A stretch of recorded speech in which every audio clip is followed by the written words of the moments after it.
രാധ ഞാൻ രാധ കണ്ണനെ മറക്കാത്ത രാധ.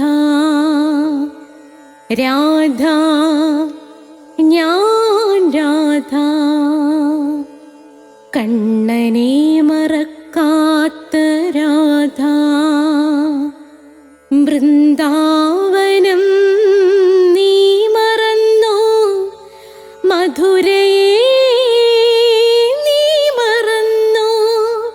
വൃന്ദാവനം നീ മറന്നോ, മധുരയെ നീ മറന്നോ.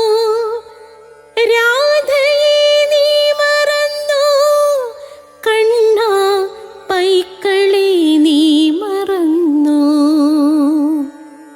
രാധയെ നീ മറന്നോ, കണ്ണാ പൈക്കളെ നീ മറന്നോ. രാധ രാധ രാധ രാധ മറന്നിട്ടും മറക്കാത്ത രാധ. മറന്നിട്ടും മറക്കാത്ത രാധ. രാധേ രാധേ രാധേ രാധേ മറന്നിട്ടും മറക്കാത്ത രാധ. മറന്നിട്ടും മറക്കാത്ത രാധ.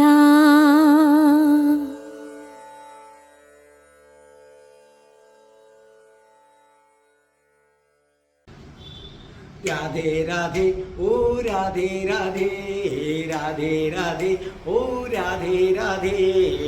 രാധേ രാധേ എന്ന ചാനലിലേക്ക് സ്വാഗതം. നാരായണീയം രണ്ടാം ദശകത്തിലേക്ക് നമ്മൾ കയറുകയാണ്.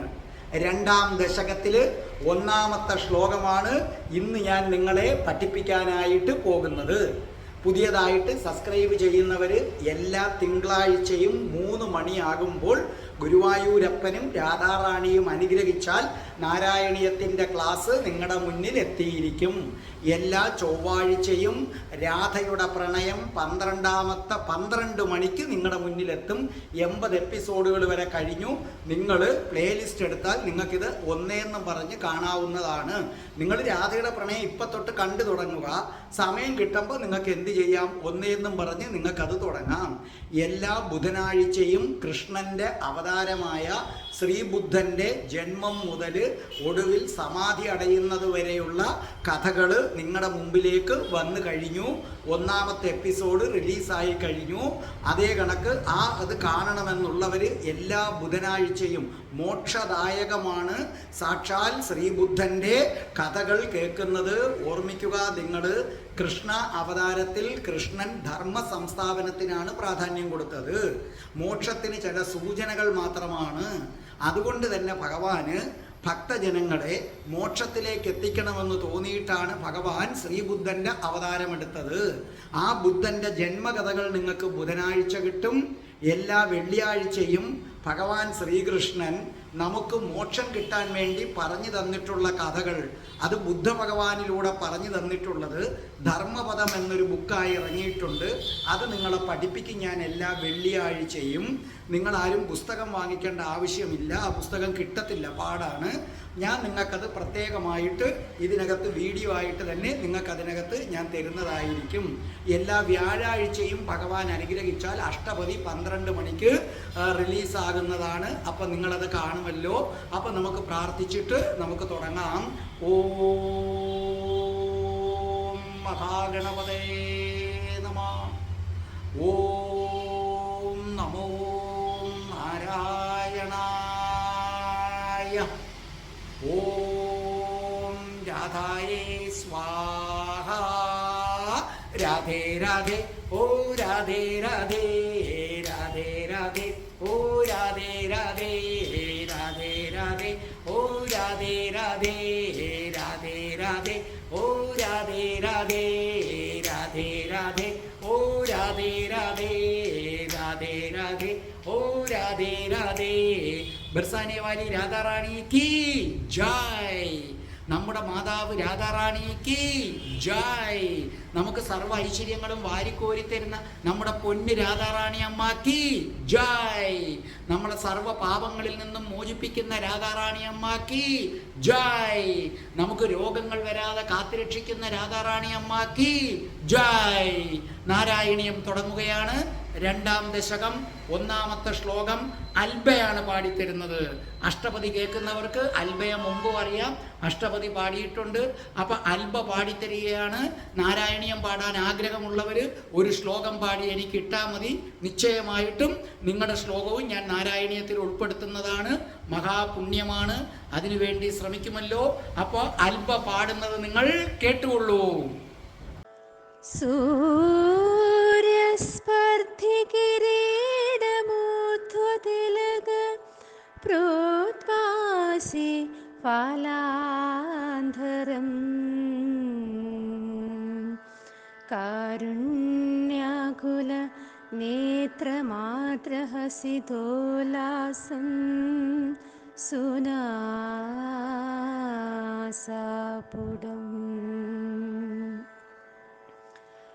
ഗണ്ഡോധ്യന്മഖരാഭ കുണ്ഡലയുഗം കണ്ഡോജ്വലത് കൗസ്തുഭം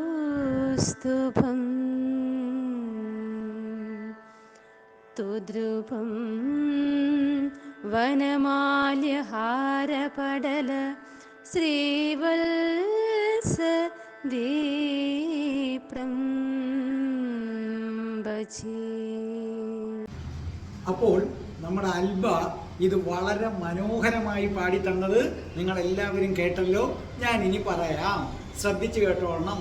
ഭഗവാന്റെ കേശാദിപാദ വർണ്ണന അങ്ങോട്ട് തുടങ്ങുകയാണ്. ഇതിൽ പരമൊരാനന്ദം വേറൊന്നുമില്ല. കേട്ടോളൂ. സൂര്യസ്പർദ്ധി കിരീടമൂർധ തിലക പ്രോദ്ഭാസി ഫാലാന്തരം കാരുണ്യാകുല നേത്രമാർദ്രഹസിതോല്ലാസം സുനാസാപുടം ഗണ്ഡോദ്യന്മകരാഭകുണ്ഠലയുഗം. എന്ത് മനോഹരമായിട്ടാണ് ഭട്ടതിരിപ്പാടത് പറഞ്ഞിരിക്കുന്നതെന്ന് നോക്കിക്കൊള്ളണം. കണ്ഡോജ്വലത് കൗസ്തുഭം ത്വദ്രൂപം വനമാല്യഹാര പടല ശ്രീവത്സദീപ്രം ഭജേ. ഭഗവാനെ ഉള്ളു തുറന്നങ്ങോട്ട് വർണ്ണിക്കുകയാണ്. അർത്ഥം എഴുതിക്കൊള്ളൂ. സൂര്യസ്പർദ്ധി, സൂര്യസ്പർദ്ധി അർത്ഥം സൂര്യനെ വെല്ലുന്ന, സൂര്യനെ വെല്ലുന്ന സൂര്യസ്പർദ്ധി. കിരീടം, കിരീടം കിരീടം. അപ്പൊ സൂര്യസ്പർദ്ധി കിരീടം സമം സൂര്യനെ വെല്ലുന്ന കിരീടം. ആദ്യം എഴുതണം സൂര്യസ്പർദ്ധി, സമം ഇട്ടിട്ട് സൂര്യനെ വെല്ലുന്ന, എന്നിട്ട് എഴുതണം സൂര്യസ്പർദ്ധി കിരീടം, സൂര്യനെ വെല്ലുന്ന കിരീടം. അടുത്തത് ഊർധ്വ, ഊർധ്വ മുകളിലേക്ക്, ഊർധ്വ മുകളിലേക്ക്. തിലകം പൊട്ട്. അടുത്തത് ഊർധ്വ തിലകം, മുകളിലേക്കിട്ട പൊട്ട്. ആ ഗോപീ ചന്ദന കുറി മനസ്സിലായ ഊർധ്വ. അപ്പോൾ ഊർധ്വ തിലകം. പ്രോദ്ഭാസി ഫാലാന്തരം, പ്രോദ്ഭാസി ശോഭിക്കുന്ന, പ്രോദ്ഭാസി ശോഭിക്കുന്ന, ഫാലാന്തരം ഫാലം നെറ്റിത്തടം.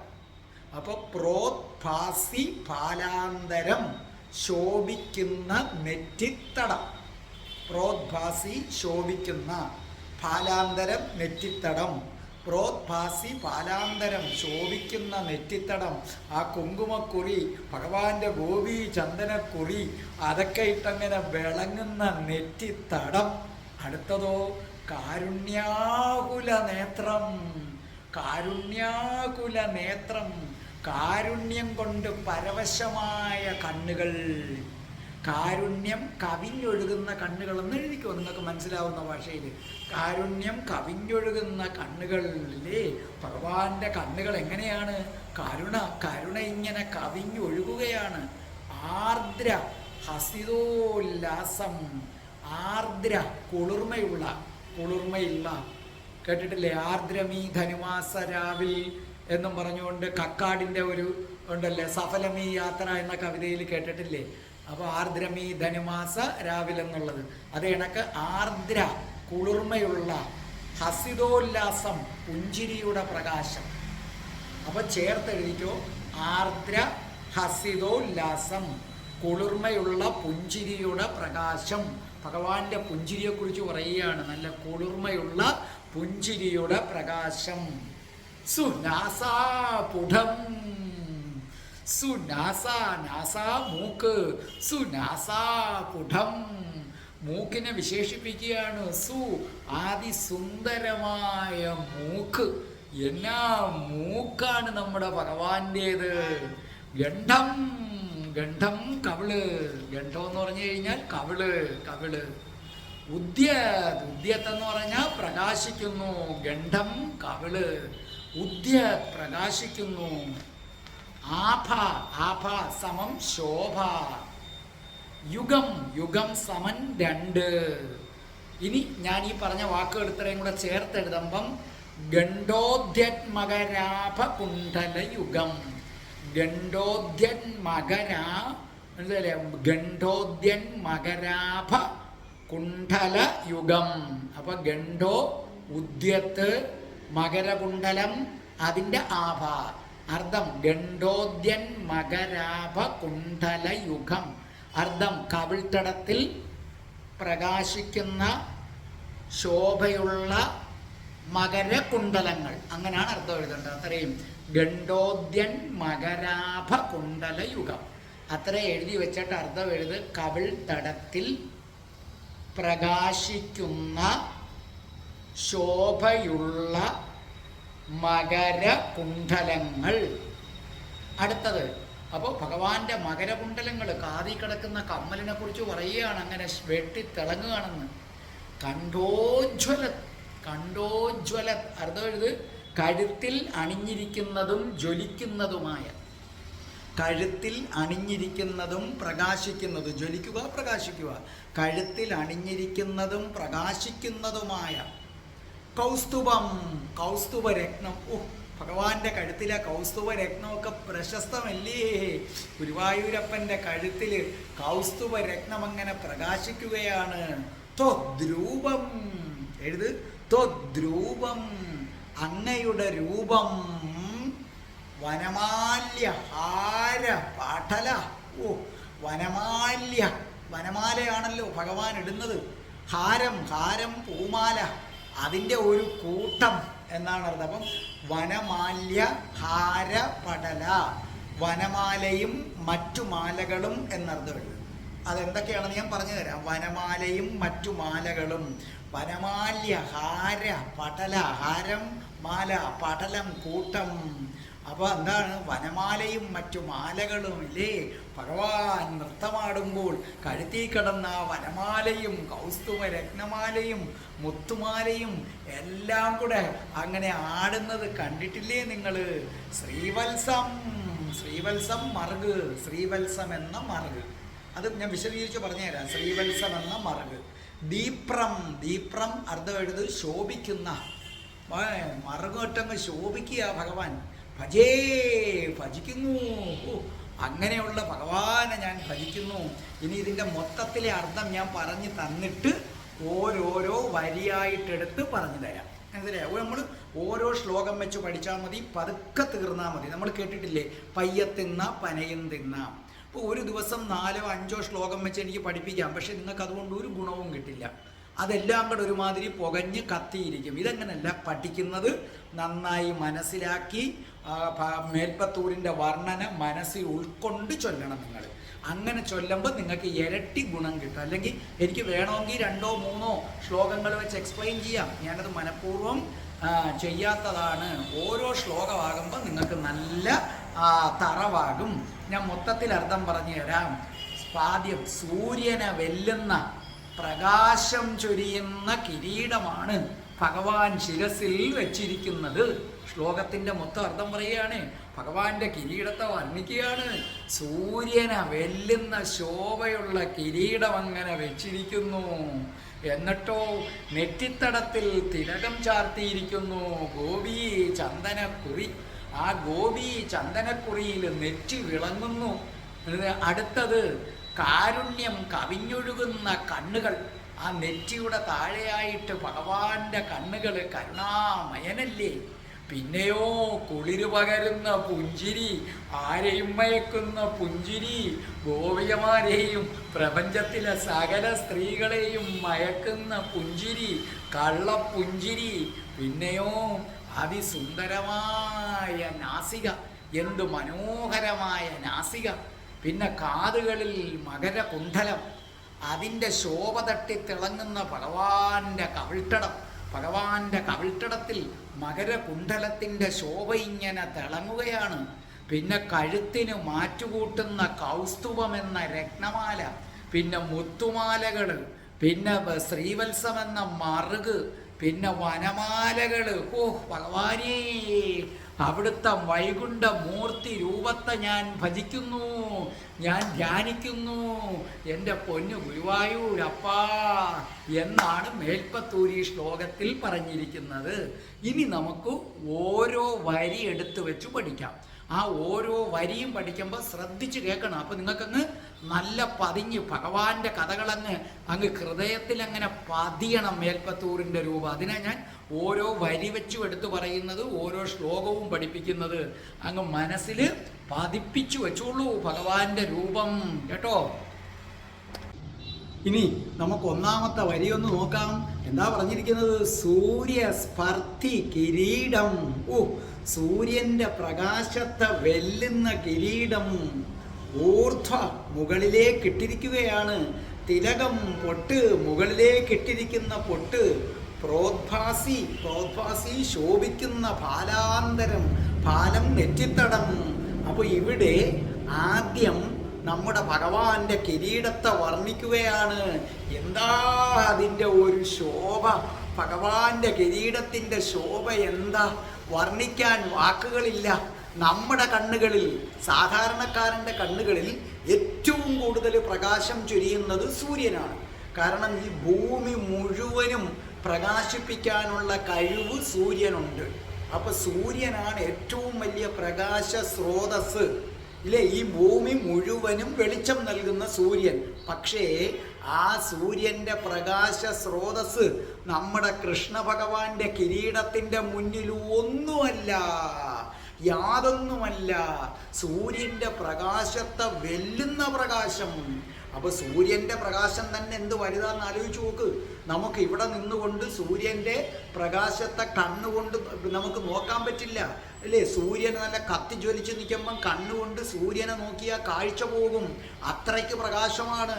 അതുപോലെയാണ് ഭഗവാന്റെ കിരീടം എന്ന് പറഞ്ഞാൽ, അതിനെ വെല്ലുന്ന പ്രകാശമാണ്. അതുകൊണ്ടാണ് നമ്മൾ പറയുന്നത് ഭഗവാനെ നഗ്നനേത്രങ്ങൾ കൊണ്ട് കാണാൻ പറ്റില്ല. ഭഗവാനെ നഗ്നനേത്രങ്ങൾ കൊണ്ട് ഒരിക്കലും കാണാൻ പറ്റില്ല.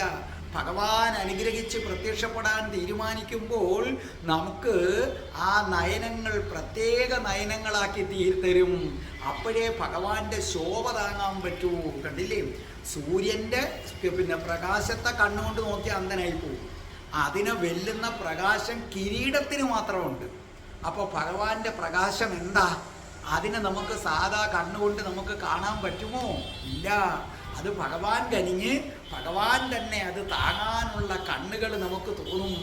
അപ്പൊ ഭഗവാന്റെ കിരീടശോഭ കണ്ടിട്ട് സാക്ഷാൽ സൂര്യന് പോലും അസൂയ തോന്നി. തൻ്റെ ശോഭ എങ്ങും ഒന്നുമല്ലല്ലോ, ഭഗവാന്റെ കിരീടത്തിൻ്റെ മുന്നിൽ പോലും പിടിച്ചു നിൽക്കാൻ തനിക്ക് പറ്റുന്നില്ലല്ലോ, അത്രയ്ക്കുണ്ട് ശോഭ. അപ്പൊ പിന്നെ ഭഗവാന്റെ ശോഭയുമായിട്ടൊക്കെ താരതമ്യം ചെയ്യാൻ ഈ പ്രപഞ്ചത്തിൽ ഒന്നുമില്ല. കാരണം ആകെ ശോഭയ്ക്ക് താരതമ്യം ചെയ്യാൻ പറ്റുന്നത് സൂര്യനാണ്. അതിനേക്കാൾ വെല്ലുന്ന കിരീടം. പിന്നെ ഭഗവാന്റെ ശോഭയെ നമ്മൾ എന്ത് പറയും? അത് കഴിയുമ്പോൾ ഭഗവാൻ, മനസ്സിലായ നിങ്ങൾക്ക് ഞാൻ പറഞ്ഞത് എന്താണെന്ന്? ഭഗവാന്റെ കിരീടത്തിന് സൂര്യനെ വെല്ലുന്ന ശോഭ. നമ്മുടെ കണ്ണിൽ ഏറ്റവും വലിയ പ്രകാശം സൂര്യനാണ്, അതിനപ്പുറം ഒന്നുമില്ല. അതിനേക്കാൾ വെല്ലുന്ന ശോഭ കിരീടത്തിനുണ്ട്. അപ്പോൾ ഭഗവാന്റെ പ്രകാശത്തെ വർണ്ണിക്കാൻ ഈ ഭൂമിയിൽ ഒരു വസ്തുവും നമുക്ക് ചൂണ്ടിക്കാണിക്കാനായിട്ടില്ല. അത്രയ്ക്ക് തേജോമയനാണ്, പ്രകാശരൂപനാണ് നമ്മുടെ സാക്ഷാൽ ഗുരുവായൂരപ്പൻ. ഇനി ഗുരുവായൂരപ്പൻ്റെ നെറ്റിത്തടത്തെക്കുറിച്ച് പറയുകയാണ്. എന്തൊരു ശോഭയാണ് ആ നെറ്റിത്തടത്തിന്! അസാമാന്യമായ ശോഭയാണ്. അതായത് അത്യുജ്വലമായി തിളങ്ങുന്ന ആ കിരീടത്തിൻ്റെ പ്രകാശത്തിൻ്റെ കീഴിലാണ് നെറ്റി. ഇല്ലേ, ശിരസിൽ കിരീടം ഇരിക്കുകയാണ്, അത് വെട്ടിത്തിളങ്ങുകയാണ്. ആ വെട്ടിത്തിളങ്ങുന്ന കിരീടത്തിൻ്റെ ശോഭയുണ്ടല്ലോ, അത് തട്ടി പ്രതിഫലിച്ചു കൊണ്ടിരിക്കുകയാണ് ആ നെറ്റിയിൽ.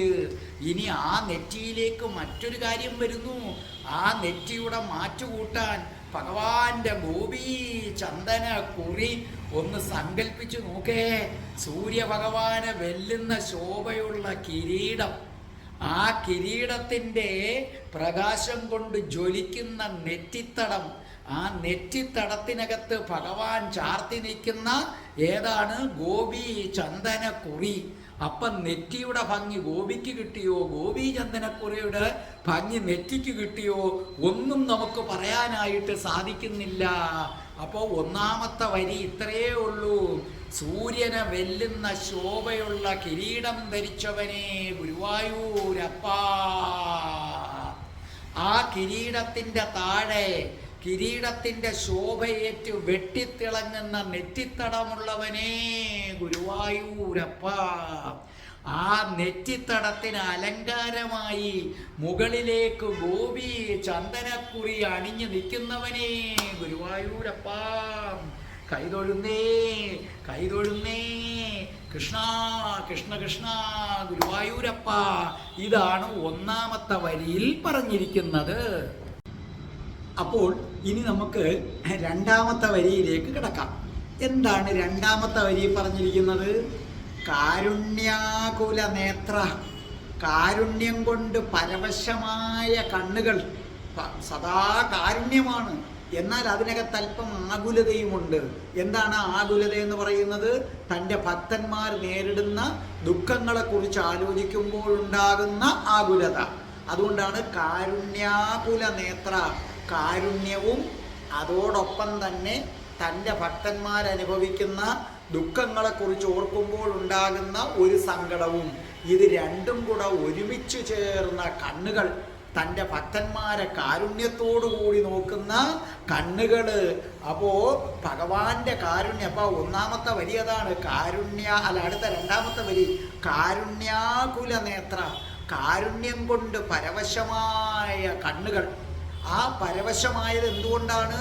മനുഷ്യൻ്റെ, തൻ്റെ ഭക്തൻ അനുഭവിക്കുന്ന ദുഃഖങ്ങൾ കണ്ടിട്ടാണ് അദ്ദേഹത്തിൻ്റെ കണ്ണുകൾ ആകുലത, ദുഃഖങ്ങൾ നിറഞ്ഞത്. ഭഗവാനെ സംബന്ധിച്ചിടത്തോളം മനുഷ്യനോട് മാത്രമല്ല കാരുണ്യം, പക്ഷികളോട്, മൃഗങ്ങളോട്, സകലതിനോടും ഭഗവാന് കാരുണ്യമാണ്.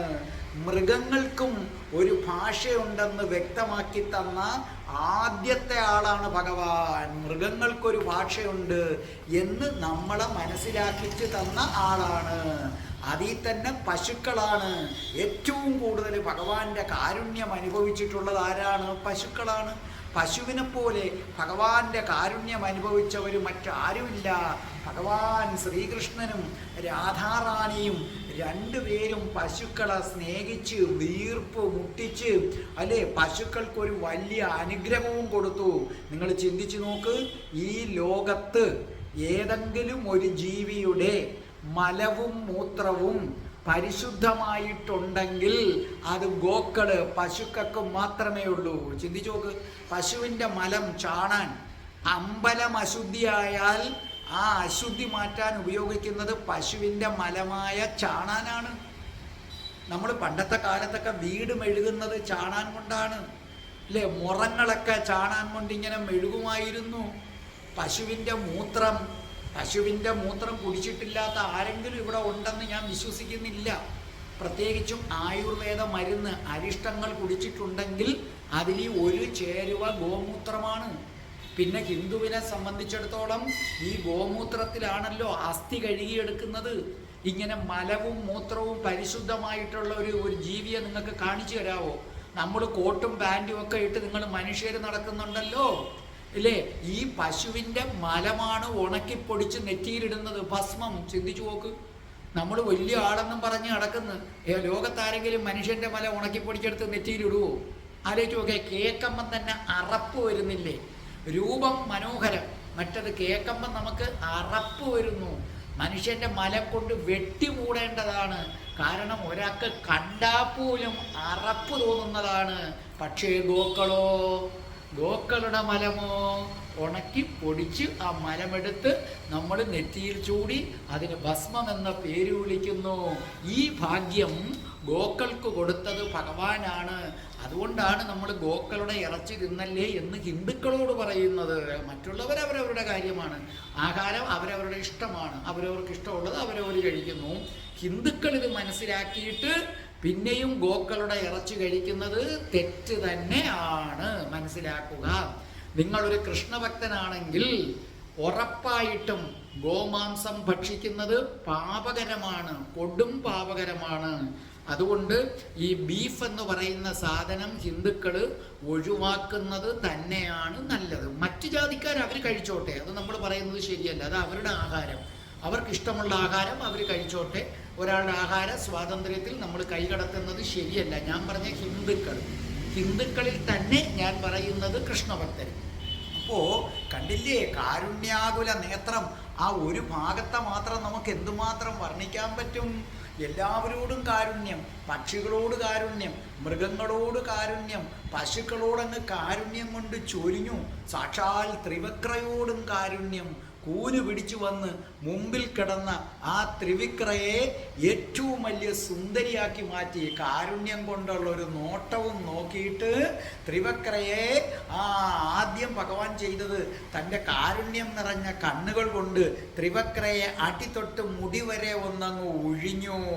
പിന്നെ ത്രിവക്രയ്ക്ക് കിട്ടിയത് ആരാണ്? ഉർവശി, മേനക, രംഭ, തിലോത്തമമാരെ വെല്ലുന്ന സൗന്ദര്യമുള്ളവളാക്കി മാറ്റി. പിന്നെ ഭഗവാന്റെ കാരുണ്യം അനുഭവിച്ചിട്ടുള്ളവരല്ലേ കുചേലൻ, ഗോപികമാര്. ആ പട്ടിക പറഞ്ഞാൽ അവസാനമുണ്ടോ? അതാണ് കാരുണ്യാകുല നേത്രം.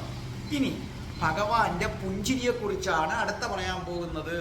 പട്ടതിരിപ്പാട് എന്താ പറഞ്ഞ? ആർദ്ര ഹസിതോല്ലാസം.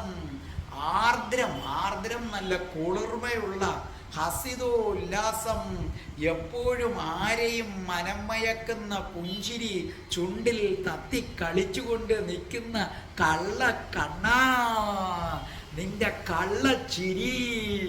ഈ രണ്ട് വാചകങ്ങൾ ഹിന്ദുക്കൾക്ക് രോമാഞ്ചം ഉണ്ടാക്കുന്ന രണ്ട് വാചകങ്ങളാണ്. അത് ആലോചിക്കുക. ഹിന്ദുക്കൾക്ക് പ്രത്യേകിച്ചും കൃഷ്ണഭക്തർക്കും രാധാഭക്തർക്കും രോമാഞ്ചം ഉണ്ടാക്കുന്നൊരു കാര്യമാണ് കള്ളക്കണ്ണാ, നിന്റെ കള്ളച്ചിരി. ആ കള്ളക്കണ്ണ കള്ളച്ചിരിയുമായി എൻ്റെ മുമ്പിലേക്കൊന്ന് ഓടി വാ. ഇതല്ലേ ഓരോ ഹിന്ദുവും പറയുന്നത്, അല്ലേ? ഭഗവാന്റെ പുഞ്ചിരി എന്ന് പ്രസിദ്ധമല്ലേ? ഗാന്ധാരി ശപിച്ചു, നീയും നിന്റെ കുലവും പന്തീരാണ്ട് കഴിഞ്ഞു മുടിഞ്ഞു പോട്ടെ എന്ന് ശപിച്ചു. അപ്പോഴും ഭഗവാൻ ഇങ്ങനെ ഒരു പുഞ്ചിരിയായിട്ട് ഇരിക്കുകയാണ്. നമ്മുടെ നാടൻ ഭാഷയെ പറഞ്ഞാൽ താങ്ക്സ്, ഇവന്മാരൊക്കെ അല്ലാതെ തന്നെ നശിക്കുമെന്ന് എനിക്ക് അറിയാമായിരുന്നു. എന്തായാലും അമ്മ ഇത് പറഞ്ഞല്ലോ, താങ്ക്സ്, നന്ദി. അപ്പം എന്താ ഇവിടെ പറഞ്ഞിരിക്കുന്നത്? ഗാന്ധാരി ശപിച്ചപ്പോൾ പോലും ഒരു പുഞ്ചിരിയായിരുന്നു. പിന്നെ കുരുക്ഷേത്ര യുദ്ധഭൂമിയിൽ പോലും മായാതെ ആ പുഞ്ചിരി ഭഗവാന്റെ ചുണ്ടിലുണ്ടായിരുന്നു. പിന്നെ ഭക്തന്മാർക്ക് സ്നേഹം സഹിക്കാൻ വയ്യാതെ ആ പുഞ്ചിരിയാണ് ഭക്തന്മാര് കള്ളപ്പുഞ്ചിരി എന്ന് വിളിക്കുന്നത്, ഇല്ലേ? ഭഗവാന്റെ ആ പുഞ്ചിരി ഗാന്ധാരി ശപിക്കുമ്പോഴും ഉണ്ട്, രാധാറാണിയും ഗോപികമാരും പ്രണയമാണെന്ന് പറയുമ്പോഴും ഉണ്ട്, കുരുക്ഷേത്ര യുദ്ധഭൂമിയിൽ യുദ്ധം നയിക്കുമ്പോൾ പോലും ഈ പുഞ്ചിരിയുണ്ട്. ആ പുഞ്ചിരിയെ രോമാഞ്ചം കൊണ്ട് നമ്മൾ എന്ത് പേര് വിളിക്കും? കള്ളപ്പുഞ്ചിരി, കള്ളച്ചിരി എന്ന പേര് വിളിക്കും. അതല്ലേ, നമ്മളത് കേട്ടിട്ടില്ലേ ആ പാട്ട്? അപ്പോഴും നീ കള്ള ചിരി ചിരിച്ചു, അവേ പൊതിയഴിച്ചു, പുണ്യം പങ്കുവച്ചു. കണ്ടോ, കവികൾക്ക് എന്തിഷ്ടമാണ്? അപ്പോഴും നീ കള്ള ചിരി ചിരിച്ചു, അവി പൊതിയഴിച്ചു, പുണ്യം പങ്കുവച്ചു. അതാണ് അപ്പോഴും ഒരു കള്ളച്ചിരി. ഭഗവാന് കുചേലനെ കണ്ടപ്പോൾ കക്ഷത്തുനിന്ന് അവിൽപ്പൊതി അങ്ങ് പിടിച്ചെടുത്തു, അതങ്ങോട്ട് അഴിച്ചു, പിന്നെ പുണ്യം പങ്കുവച്ചു. അങ്ങനെ ശാശ്വതമായി ഭഗവാന്റെ മുഖത്ത് കാണുന്ന ഈ പുഞ്ചിരി, ആ പുഞ്ചിരിയെക്കുറിച്ച് ഭാഗവതം വർണ്ണിക്കുന്ന എങ്ങനെയാണ്? നിങ്ങൾ ഭാഗവതം വായിച്ചിട്ടില്ലേ? ഹാസോ ജഗോന്മാദകരീച്ച മായ, ഹാസോ ജഗോന്മാദകരീച്ച മായ എന്നാണ് പറഞ്ഞിരിക്കുന്നത്. അതായത് ഭഗവാന്റെ പുഞ്ചിരി കാണുന്നവരെ മതിപ്പിക്കുകയും മോഹിപ്പിക്കുകയും ചെയ്യുന്നതാണ്. ഭഗവാന്റെ പുഞ്ചിരി കാണുന്നവരെ മതിപ്പിക്കുകയും കാണുന്നവരെ മോഹിപ്പിക്കുകയും ചെയ്യുന്നവയാണ്. ഇനി ഭഗവാന്റെ കണ്ണുകൾക്ക് താഴെയായിട്ട് എന്താണ്? വടിവൊത്ത നാസിക. അതിനെ സു എന്ന വിശേഷണം കൊണ്ടാണ് വർണ്ണിക്കുന്നത്. സുനാസാപുടം. അപ്പൊ കിരീടത്തിന്റെ ശോഭ നെറ്റിയില്, നെറ്റിയുടെ ശോഭ മൂക്കില്. അങ്ങനെ എന്തിനു പറയുന്നു? അസാമാന്യമായ പ്രഭയിൽ വിളങ്ങുന്ന നാസിക. അപ്പൊ ഒന്ന് നോക്കേ, തിളങ്ങുന്ന കിരീടം, ആ കിരീടത്തിന്റെ പ്രഭയിൽ വെട്ടിത്തിളങ്ങുന്ന നെറ്റി, ആ നെറ്റിത്തടത്തിന്റെ മധ്യത്തിലായിട്ടൊരു ഗോപി ചന്ദന കുറി, ആ ഗോപി ചന്ദനക്കുറി കൊണ്ട് തിളങ്ങുന്ന നെറ്റിയുടെ താഴെ കണ്ണന്റെ താമര കണ്ണുകൾ, താമര കണ്ണുകളിൽ കാരുണ്യം കരകവിഞ്ഞ് ഒഴുകുന്നു. അതോടൊപ്പം തന്നെ ഭക്തന്റെ ദുഃഖത്തിലുള്ള ആകുലതയും കാണുന്നു. കണ്ടില്ലേ? ആ കണ്ണുകൾക്ക് താഴെയായിട്ടോ അതിമനോഹരമായ നാസിക. എന്തു സുന്ദരമായ നാസിക! ആ നാസികയ്ക്ക് താഴെയായിട്ടോ പൂപ്പുഞ്ചിരി, പാൽപുഞ്ചിരി. ആഹോ, ഭഗവാന്റെ രൂപം! ഈ ഭഗവാന്റെ രൂപം കണ്ടാൽ ആർക്കാണ് വർണ്ണിക്കാൻ തോന്നാത്തത്? കേട്ടിട്ടില്ലേ? കേശാദിപാദം തൊഴുന്നേൻ, കേശവ കേശാദിപാദം തൊഴുന്നേൻ. പീലിച്ചിരുൾ മുടിയും നീലത്തിരൂടലും പാലത്തൊടു കുറിയും താണു തൊഴുന്നേൻ.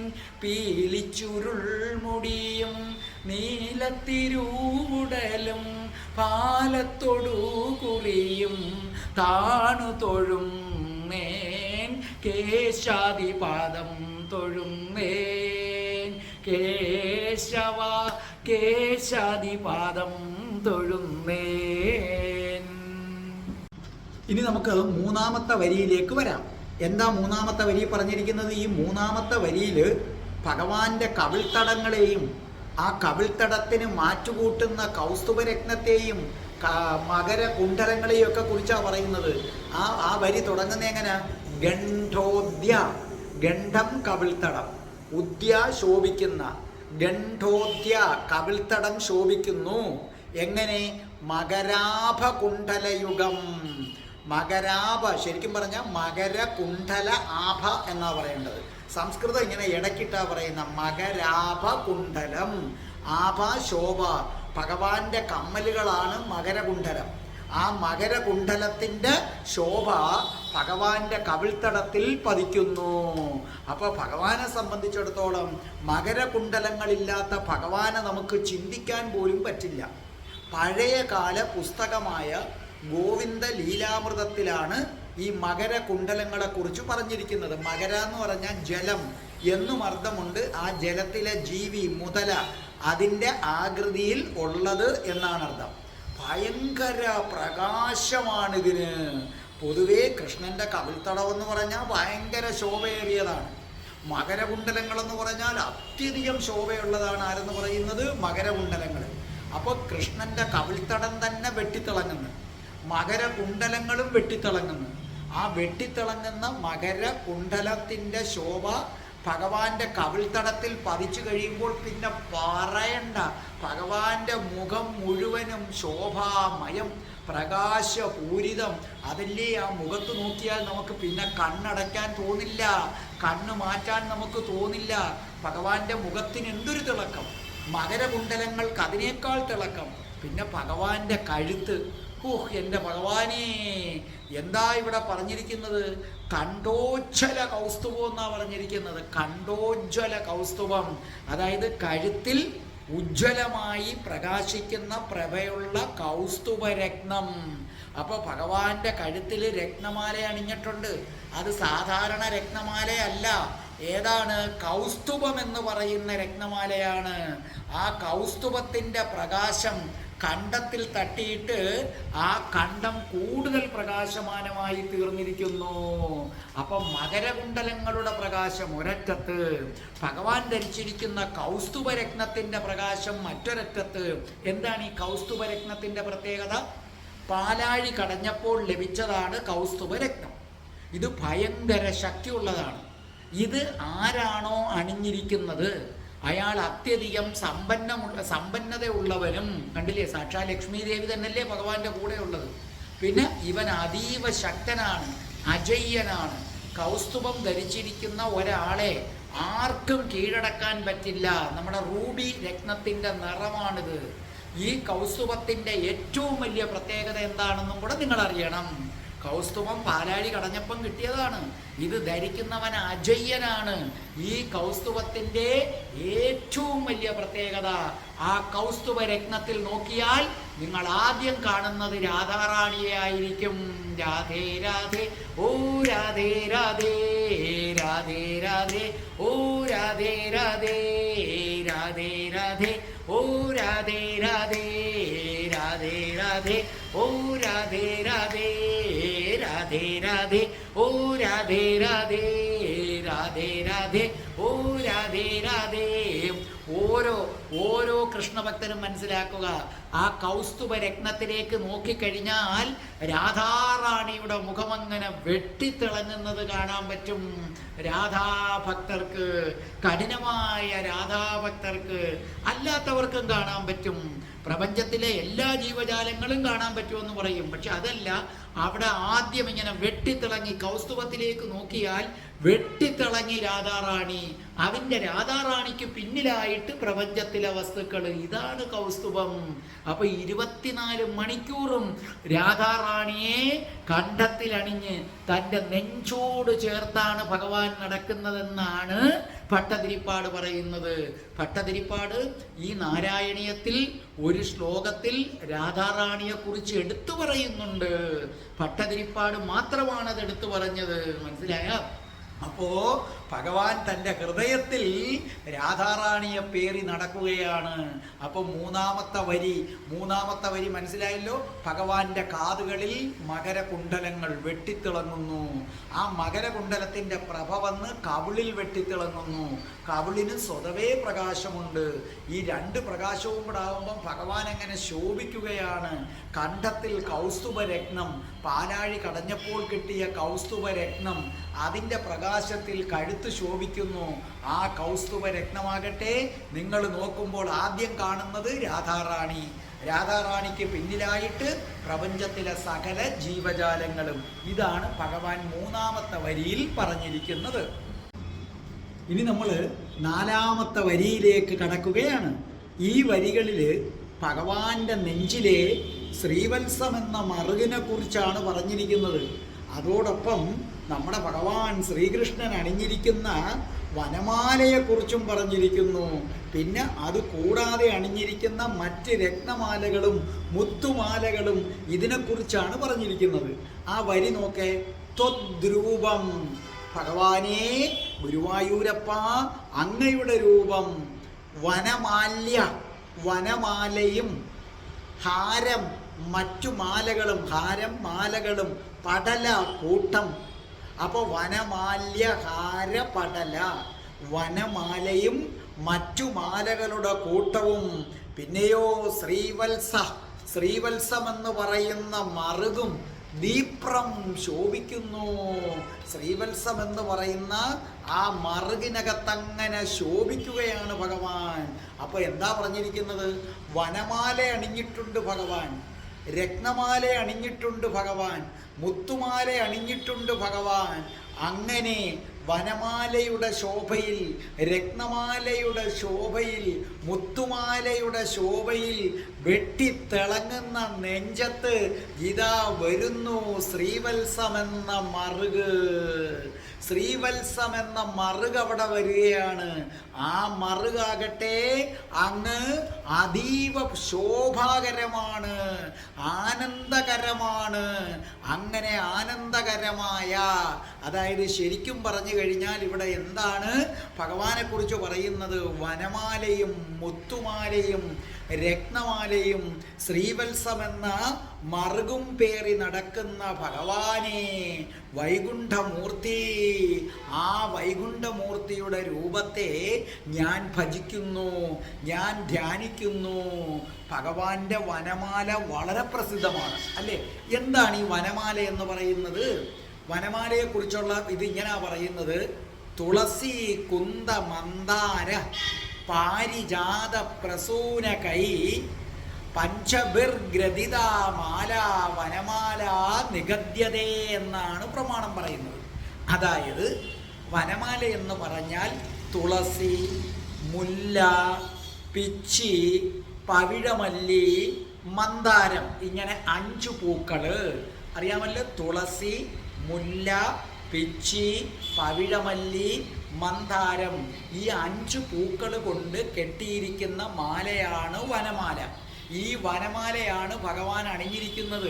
രാസലീലയിൽ ഭഗവാൻ നൃത്തം ചവിട്ടുമ്പോൾ ഈ വനമാലയാണ് അങ്ങോട്ടും ഇങ്ങോട്ടും കിടന്നിങ്ങനെ തെറിക്കുന്നത്. രാധാറാണിയുടെ കൈകൾ കോർത്തുകൊണ്ട് നൃത്തം ചവിട്ടില്ലേ? ആ നൃത്തം ചവിട്ടുമ്പോൾ ഈ വനമാലയാണ് ഇങ്ങനെ കിടന്നാടുന്നത്. ഇതുകൂടാതെ ഭഗവാന്റെ നെഞ്ചത്ത് എന്ത് കിടക്കുന്നു? നിരവധി രത്നമാല, നിരവധി മുത്തുമാലകൾ കിടക്കുന്നു. ഭഗവാൻ എപ്പോഴും അലങ്കാരപ്രിയനാണ്. ആരെന്ന് പറയുന്നത്? കൃഷ്ണ ഭഗവാൻ. അങ്ങനെ ഭഗവാന്റെ നെഞ്ച് ശോഭിക്കുന്നു. ഇനിയാണ് അടുത്തത് വരാൻ പോകുന്നത്. ഇടിവെട്ടാഭരണം. ഇടിവെട്ടാഭരണം വരാൻ പോവുകയാണ്. ആര്? ശ്രീവത്സം. ശ്രീവത്സമാണ് വരാൻ പോകുന്നത്. ശ്രീവത്സം എന്ന മറുക്, അതിനെ വിഗ്രഹിച്ചു കഴിഞ്ഞാൽ ശ്രീമത്തായ വത്സം എന്നാണ്. ശ്രീമത്തായ വത്സം. ശ്രീ എന്ന് പറഞ്ഞാൽ ലക്ഷ്മി ദേവി. അപ്പോൾ ശ്രീമത്തായ വത്സം എന്ന് പറഞ്ഞാൽ അതിൻ്റെ അർത്ഥം ലക്ഷ്മി ദേവിക്ക് ഏറ്റവും പ്രിയപ്പെട്ടത് എന്നാണ് ശ്രീവത്സത്തിൻ്റെ അർത്ഥം. ശ്രീ എന്ന് പറഞ്ഞാൽ ലക്ഷ്മി ദേവി, വത്സം എന്ന് പറഞ്ഞാൽ പ്രിയപ്പെട്ടത്. ലക്ഷ്മി ദേവിക്ക് ഏറ്റവും പ്രിയപ്പെട്ട മറുകാണ് ആ നെഞ്ചത്തിരിക്കുന്നത്. ആ ശ്രീവത്സം കണ്ട് ആനന്ദിച്ച് ശ്രീവത്സത്തെ നോക്കി ഒന്ന് തൊഴുതാൽ ധനം കൂടെ പോരും. കാരണം ലക്ഷ്മി ദേവിക്ക് ഭഗവാന്റെ ഈ ആഭരണങ്ങളിലൊക്കെ ഏറ്റവും പ്രിയപ്പെട്ടത് ഏതാണ്? ശ്രീവത്സം എന്ന മറുകാണ്. കാരണം തൻ്റെ പേരിൽ തന്നെയാണ് അറിയപ്പെടുന്നത്. ശ്രീവത്സത്തിൻ്റെ അർത്ഥം അവിടെ കൊണ്ടും തീരുന്നില്ല. ഭഗവാന്റെ മഹത്വത്തെ കുറിക്കുന്നതാണ് ശ്രീവത്സം. ശ്രീവത്സം എന്ന് പറഞ്ഞാൽ മറ്റൊരർത്ഥം അത്യധികം മഹത്വമുള്ളവനാണ് ഭഗവാൻ. ഇനി മൂന്നാമത്തെ അർത്ഥം വെളുത്ത രോമങ്ങൾ കൊണ്ടുള്ളതായ ചുഴി. അപ്പൊ ശ്രീവത്സത്തിന് 3 അർത്ഥം. ഒന്ന്, സ്ത്രീയായ ലക്ഷ്മി ദേവിക്ക് ഏറ്റവും പ്രിയപ്പെട്ടത്. 2, അസാമാന്യമായ മഹത്വമുള്ളവൻ ഭഗവാൻ. മൂന്നാമത്തത് വെളുത്ത രോമങ്ങൾ കൊണ്ടുള്ളതായ ചുഴി. ഇങ്ങനെ 3 അർത്ഥമുണ്ട് ഈ ശ്രീവത്സത്തിന്. ശ്രീവത്സത്തിൻ്റെ കഥ കൃഷ്ണനെ കൊണ്ട് മാത്രം അവസാനിക്കുന്നില്ല. അതുകൊണ്ടാണ് ഞാൻ പറഞ്ഞത് ഇടിവെട്ട് സാധനമാണ് ശ്രീവത്സം. നിങ്ങൾ ശ്രീവത്സം എന്നൊരു മറുക് എന്ന് മാത്രമേ കേട്ടു കാണൂ. ഒരു കൊച്ചു കഥയും അതിനപ്പുറമുണ്ട്. നിങ്ങൾ ആലോചിക്കുക, ബുദ്ധമതം. ബുദ്ധമതത്തിനകത്ത് മഞ്ജുശ്രീയുടെ ഒരു ലക്ഷണമാണ് ഏതെന്ന് പറയുന്നത് ഈ ശ്രീവത്സം എന്ന് പറയുന്ന മറുക്. ഇനി ബുദ്ധമതത്തിലും തീരുന്നില്ല ശ്രീവത്സത്തിൻ്റെ ഇത്. ജൈനമതം എടുത്തേ നിങ്ങൾ. ആ ജൈനമതത്തിൽ തീർത്ഥങ്കര ബിംബങ്ങളുടെ അഷ്ടമംഗലങ്ങളിൽ ഒന്നായി നെഞ്ചിൽ കാണുന്ന അടയാളമാണ് ശ്രീവത്സം. അപ്പോൾ ബുദ്ധമതത്തിൽ മഞ്ജുശ്രീയുമായി ബന്ധപ്പെട്ടിരിക്കുന്നു. ജൈനമതം വരുമ്പം തീർത്ഥങ്കര ബിംബങ്ങളുടെ അഷ്ടമംഗലങ്ങളിൽ ഒന്നായി നെഞ്ചിൽ കാണുന്ന അടയാളമാണ് ശ്രീവത്സം. അതിൽ നിന്ന് നിങ്ങൾക്ക് മനസ്സിലാകുന്നില്ലേ? സാക്ഷാൽ ശ്രീബുദ്ധൻ ആരാകുന്നു? സാക്ഷാൽ ശ്രീബുദ്ധൻ ഭഗവാനാകുന്നു. ഭഗവാനാകുന്നു ശ്രീബുദ്ധൻ, ഭഗവാനാകുന്നു വർദ്ധമാന മഹാവീരൻ. സകലതും ആര് തന്നെയാകുന്നു? ഭഗവാൻ. അതുകൊണ്ട് ഇത് ആദ്യമായി കേൾക്കുന്ന പ്രേക്ഷകര് ശ്രീകൃഷ്ണ ഭഗവാന്റെ ശ്രീവത്സവുമായി അവതാരമെടുത്തിട്ടുള്ള സാക്ഷാൽ ശ്രീബുദ്ധൻ, ആ ശ്രീബുദ്ധന്റെ ജീവിത കഥ നമ്മൾ തുടങ്ങിക്കഴിഞ്ഞു. 1ാമത്തെ എപ്പിസോഡ് പ്ലേലിസ്റ്റിനകത്ത് നമുക്ക് കിട്ടുന്നതാണ്. അപ്പോൾ നിങ്ങൾക്ക് മനസ്സിലായ ശ്രീവത്സം, ലക്ഷ്മി ദേവി വസിക്കുന്നത് ശ്രീവത്സം, മഹത്തരമായത് ശ്രീവത്സം, വെളുത്ത രോമങ്ങൾ കൊണ്ട് ചുഴിയുള്ളത് ശ്രീവത്സം. അതേ കണക്ക് തന്നെ നമ്മൾ ബുദ്ധമതം എടുക്കുന്നു. ആ ബുദ്ധമതത്തിൽ മഞ്ജുശ്രീയുടെ ഒരു ലക്ഷണമാണ് ശ്രീവത്സം. ഇതൊക്കെ മഞ്ജുശ്രീയൊക്കെ എന്താണെന്നറിയണമെങ്കിൽ ആ ബുദ്ധന്റെ കഥ എന്നതിൻ്റെ എപ്പിസോഡ് കണ്ടാൽ മതി. ജൈനമതത്തിലെ തീർത്ഥങ്കര ബിംബങ്ങളുടെ അഷ്ടമംഗലങ്ങളിൽ ഒന്നായി നെഞ്ചിൽ കാണുന്ന അടയാളമാണ് ശ്രീവത്സം. അപ്പോൾ എന്തുകൊണ്ടാണ് ഈ ശ്രീവത്സം മഹത്വരം എന്ന് പറയുന്നത്? ഭട്ടതിരിപ്പാട് പറയുന്നു ഇത് മഹത്തരം. എന്തുകൊണ്ടാണ് മഹത്തരം എന്ന് പറയുന്നത്? ഒരിക്കല് സരസ്വതി നദിയുടെ തീരത്ത് മഹർഷിമാരെല്ലാവരും കൂടെ ചേർന്നൊരു യാഗം നടത്തി. അപ്പം ആ യാഗത്തെ നിയന്ത്രിക്കുന്നതിന് ഒരാൾ വേണം. അത് ത്രിമൂർത്തികളിൽ ഒരാളായിരിക്കണം. അപ്പോൾ ഈ ത്രിമൂർത്തികളിൽ ബ്രഹ്മാവ്, വിഷ്ണു, മഹേശ്വരൻ, ഇവരിൽ ആരാണ് ഏറ്റവും മഹാനായിട്ടുള്ളത്? അതൊരു തർക്കം വന്നപ്പോൾ തർക്കം തീർക്കാൻ വേണ്ടി ഭൃഗു മഹർഷിയെ ഏൽപ്പിച്ചു. അങ്ങനെ ഭൃഗു ആദ്യം ബ്രഹ്മാവിൻ്റെ അടുക്കൽ ചെന്നു. ചെന്നപ്പോൾ മുനിമാരുടെ നടുക്ക് ബ്രഹ്മാവിരിക്കുകയാണ്. ബ്രഹ്മാവിൻ്റെ അനുവാദമില്ലാതെ ഒരു പീഠത്തിൽ ഭൃഗു വന്നങ്ങിരുന്നു. ഇത് കണ്ട് ബ്രഹ്മാവിന് കോപം വന്നു. ബ്രഹ്മാവ് ഭൃഗുവിനോട് കോപിച്ചു. ഭൃഗു ഒന്നും മിണ്ടാതെ അവിടെ നിന്നിറങ്ങിപ്പോയി. അത് കഴിഞ്ഞ് നേരെ കൈലാസത്തെത്തി. കൈലാസത്തെത്തിയപ്പോൾ ശിവഭഗവാൻ ഭൃഗുമഹർഷിയെ കണ്ട് ആലിംഗനം ചെയ്യാൻ ഓടി വന്നു. അപ്പോൾ ഉടനെ ഭൃഗുമഹർഷി പറഞ്ഞു, തുടരുതെന്നെ, എന്നെ തുടരുത് എന്ന് പറഞ്ഞു. അപ്പോൾ എന്നെ തുടരുതെന്ന് പറഞ്ഞു. അപ്പോൾ ശിവഭഗവാന് ദേഷ്യം വന്നു. ഓടിപ്പോയി തൃശൂലം എടുത്തുകൊണ്ട് വന്നു ഭൃഗുമഹർഷിയെ കൊല്ലാൻ, കുത്താൻ. അപ്പോൾ പാർവതീ ദേവി തടഞ്ഞു. അപ്പോഴെന്ത് ചെയ്തു? ഭൃഗുമഹർഷി അവിടുന്നിറങ്ങി നേരെ ആ വൈകുണ്ഠത്തെത്തി. അപ്പോൾ വിഷ്ണു ഭഗവാൻ അവിടെ യോഗനിദ്രയിൽ ഇങ്ങനെ കിടക്കുകയാണ്. അങ്ങനെ കിടന്നപ്പോൾ വിളിച്ചതുകൊണ്ട് അറിഞ്ഞില്ല. അപ്പോൾ എന്തു സംഭവിച്ചു? ഭൃഗു മഹർഷി കാലുയർത്തി ഭഗവാന്റെ നെഞ്ചത്തൊരു ചവിട്ട് കൊടുത്തു. ആ ചവിട്ട് കൊണ്ടപ്പോൾ ആരുണർന്നു? ഭഗവാൻ ഉണർന്നു. ഉണർന്നപ്പോൾ ഭൃഗു മഹർഷി, അയ്യോ അങ്ങ് വന്നു, ഞാൻ അറിഞ്ഞില്ലല്ലോ. അല്ലയോ മഹർഷേ, അങ്ങ് എൻ്റെ നെഞ്ചത്ത് ചവിട്ടിയപ്പോൾ അങ്ങേക്ക് വേദനിച്ചുവോ? അങ്ങയുടെ ഈ പാദം ഞാൻ ഒരു അലങ്കാരമായി സ്വീകരിക്കുന്നു. അപ്പോൾ ഭൃഗു മഹർഷി പറഞ്ഞു, പൊറുക്കണേ ഭഗവാനെ, എന്നെ ഇങ്ങനൊരു ദൗത്യമേൽപ്പിച്ചു. ആരാണ് ത്രിമൂർത്തികളിൽ മഹാൻ? ആ ത്രിമൂർത്തികളിൽ മഹാൻ അങ്ങാണെന്ന് എനിക്ക് നന്നായിട്ട് മനസ്സിലായി. ഭഗവാനെ പൊറുക്കണേ എന്ന് പറഞ്ഞപ്പോൾ പറഞ്ഞു, അതൊന്നും സാരമില്ല എന്ന് പറഞ്ഞ് ഇത് തൻ്റെ ദേഹത്ത് അലങ്കാരമായി ആര് സ്വീകരിച്ചു? സാക്ഷാൽ മഹാവിഷ്ണു ഭഗവാൻ സ്വീകരിച്ചു. അപ്പോൾ 4ാമത്തെ വരിയിൽ പറഞ്ഞിരിക്കുന്നത് ഇത്രയേ ഉള്ളൂ. എന്താ പറഞ്ഞിരിക്കുന്നത്? വനമാല അണിഞ്ഞവനേ, ശ്രീവത്സം എന്ന മറുക് നെഞ്ചോട് ചേർത്തവനേ, രത്നമാല ധരിച്ചവനേ, മുത്തുമാലകൾ അണിഞ്ഞവനേ, കൃഷ്ണ കൃഷ്ണ, ഞങ്ങൾ നിന്നെ ഭജിക്കുന്നു, ഞങ്ങൾ നിന്നെ താണു തൊഴുന്നു. അപ്പം മൊത്തത്തിൽ എന്താ പറഞ്ഞിരിക്കുന്നത്? സൂര്യപ്രഭയെ വെല്ലുന്ന കിരീടം ധരിച്ചവനേ കൃഷ്ണ, ആ കിരീടത്തിൻ്റെ ശോഭയിൽ വെട്ടിത്തിളങ്ങുന്ന നെറ്റിത്തടമുള്ളവനേ കൃഷ്ണ, ആ നെറ്റിത്തടത്തിൽ അത്യാകർഷകമായ ഗോപി ചന്ദന കുറിയുള്ളവനേ ഗുരുവായൂരപ്പ, കണ്ണ കാർമുകിൽ ഒളിവർണ്ണ, ആ നെറ്റിത്തടത്തിന് താഴെ കരുണാരസം കരകവിഞ്ഞൊഴുകുന്ന കണ്ണുകൾ നയനങ്ങളുള്ളവനേ ഭഗവാനേ ഭഗവാനേ, ആ നയനങ്ങൾക്ക് താഴെയായി അതിമനോഹരമായ നാസികയുള്ളവനേ, രണ്ട് കാതുകളിലും മകര കുണ്ടലങ്ങളിട്ട് വിളങ്ങുന്നവനേ, ഞങ്ങളുടെ കൃഷ്ണ, ഞങ്ങളുടെ മാത്രം കൃഷ്ണ, ആ മകര കുണ്ടലങ്ങളുടെ പ്രകാശത്താൽ കവിൾത്തടം വെട്ടിത്തിളങ്ങുന്നവനേ ഭഗവാനേ, ആ കഴുത്തിനകത്ത് കൗസ്തുഭമെന്ന രത്നം ധരിച്ചവനേ ഭഗവാനേ, രാസലീലയിൽ രാധാറാണിയുമൊത്ത് നൃത്തം ചവിട്ടുമ്പോൾ ആടിക്കളിക്കുന്ന വനമാല അണിഞ്ഞവനേ കണ്ണ, എൻ്റെ കണ്ണ, കാർമുകിൽ ഒളിവർണ്ണ, ആ വനമാലയോടൊപ്പം രത്നമാല മുത്തുമാല ധരിച്ചവനേ ശ്രീകൃഷ്ണ, കൗസ്തുഭമെന്ന മറുക് ധരിച്ചവനേ ശ്രീകൃഷ്ണ, അങ്ങയെ ഞങ്ങൾ തൊഴുന്നു, അങ്ങയെ ഞങ്ങൾ തൊഴുന്നു, അങ്ങയെ ഞങ്ങൾ തൊഴുന്നു കണ്ണാ, കണ്ണാ, കേശാദിപാദവർണ്ണന അതിമനോഹരം, അതിമനോഹരം, കേശാദിപാദം തൊഴുന്നേൻ, കേശവ കേശാദിപാദം തൊഴുന്നേൻ, പീലിച്ചുരുൾ മുടിയും നീലത്തിരൂടലും, പീലിച്ചുരുൾ മുടിയും നീലത്തിരൂടലും, പാലത്തൊടു കുറിയും താണു തൊഴുന്നേൻ, കേശാദിപാദം തൊഴുന്നേൻ, കേശവ കേശാദിപാദം തൊഴുന്നേൻ, മകരകുണ്ടലമിട്ട മലർക്കാതു തൊഴുന്നേൻ,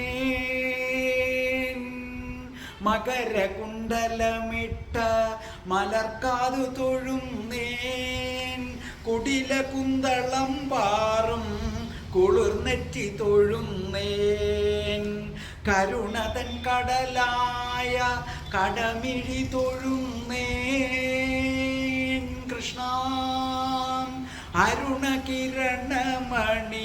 മുഖപത്മം തൊഴുന്നേൻ, കേശാദിപാദം തൊഴുന്നേൻ, കേശവ കേശാദിപാദം തൊഴുന്നേൻ കൃഷ്ണ. ഗുരുവായൂരപ്പ, അങ്ങയുടെ കേശാദിപാദമൊന്ന് കാണാൻ, അങ്ങയുടെ കേശാദിപാദമൊന്ന് കാണാൻ ഭഗവാനെ, ഭഗവാനെ, ഞാനും ഈ നാരായണീയം കേൾക്കുന്ന ഭക്തജനങ്ങളും ഹൃദയത്തിൽ തട്ടി ആഗ്രഹിക്കുന്നു ഭഗവാനെ, ഭഗവാനെ, അങ്ങയുടെ പാദ വർണ്ണന കേട്ട് രോമാഞ്ചമണിഞ്ഞിരിക്കുന്ന ഈ ഭക്തജനങ്ങള്, ഈ വീഡിയോ കാണുന്ന, നാരായണീയം കണ്ട് രോമങ്ങൾ എഴുന്നു നിൽക്കുന്ന ഭക്തജനങ്ങളും ഞാനും അങ്ങയുടെ കേശാദിപാദം കാണാൻ ആഗ്രഹിക്കുന്നു ഭഗവാനെ. ഉറങ്ങുമ്പോൾ ഉറങ്ങുമ്പോൾ ഒരു മാത്രയെങ്കിലും ഈ കേശാദിപാദം കാണാൻ, ആ ഉറക്കത്തിലെങ്കിലും മനസ്സിൽ തട്ടി ഹൃദയത്തിൽ തട്ടി തൊഴാൻ ഭഗവാനെ, എന്നെയും ഈ നാരായണീയം കേൾക്കുന്നവരെയും അനുഗ്രഹിക്കണേ. നിങ്ങളും പ്രാർത്ഥിക്ക്, നെഞ്ചുപൊട്ടി പ്രാർത്ഥിക്ക്. കരുണാമയനാണ്, വന്നിരിക്കും വന്നിരിക്കും. കൃഷ്ണ കൃഷ്ണ, ഞങ്ങൾക്ക് അങ്ങയുടെ കേശാദിപാദം തൊഴണം. ഞങ്ങളുടെ ഈ കണ്ണുകൾ കൊണ്ട് കണ്ടു തൊഴണം കൃഷ്ണ. ഞങ്ങളുടെ ഈ കണ്ണുകൾ കൊണ്ട് കണ്ടു തൊഴണം കൃഷ്ണ. ഒരു മാത്ര ഭഗവാനെ, ഉറക്കത്തിലെങ്കിലും ഒന്ന് വരണേ. ഈ കേശാദിപാദം കണ്ടു തൊടാൻ ഞങ്ങൾ ആഗ്രഹിക്കുന്നു കൃഷ്ണ.